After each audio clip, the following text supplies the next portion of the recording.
পার্বত্য চট্টগ্রামে কোনোদিন শান্তির প্রতিষ্ঠা সম্ভব নয়। নানা ত্যাগ দেওয়া হয়েছে নানা সময়ে। বাঙালি অবাঙালির সকল জাতিগোষ্ঠীর সম্প্রদায় অংশগ্রহণ থাকবে। পার্বত্য চট্টগ্রামে যখন কথা বলি, আমাদের এই অঞ্চলে বাঙালি বলেন অবাঙালি বলেন আমাদেরকে একঘেয়েসে করে রাখা হয়। এবং পার্বত্য চট্টগ্রাম মানে এই অঞ্চলের মানুষগুলো যে বিভিন্নভাবে এখানে নানা ত্যাগ দেওয়া হয়েছে নানা সময়ে।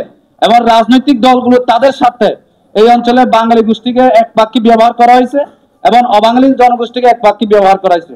তো ওই জায়গা থেকে আমরা চিন্তা করছি, আসলে আমরা যদি ক্ষমতার জন্য চিন্তা করি তাহলে পার্বত্য চট্টগ্রামে কোনোদিন শান্তির প্রতিষ্ঠা সম্ভব নয়।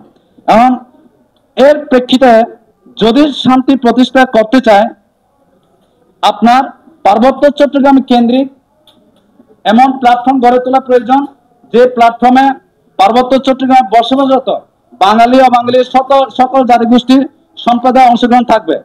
হ্যাঁ, আমরা এবং এই চেতনা নিয়ে আমরা এগিয়েছি। এবং আপনারা জানেন আমাদের কমিটিতে আমরা বিভিন্ন জাতিসত্তা থেকে প্রতিদিন রাখার চেষ্টা করেছি এবং এটা অব্যাহত থাকবে। আমাদের যতক্ষণ পর্যন্ত পার্বত্য চট্টগ্রামে শান্তির প্রতিষ্ঠা করতে পারবো না, ততক্ষণ পর্যন্ত আমরা শান্তির জন্য সম্প্রীতির জন্য আমাদের সংগ্রাম অব্যাহত থাকবে।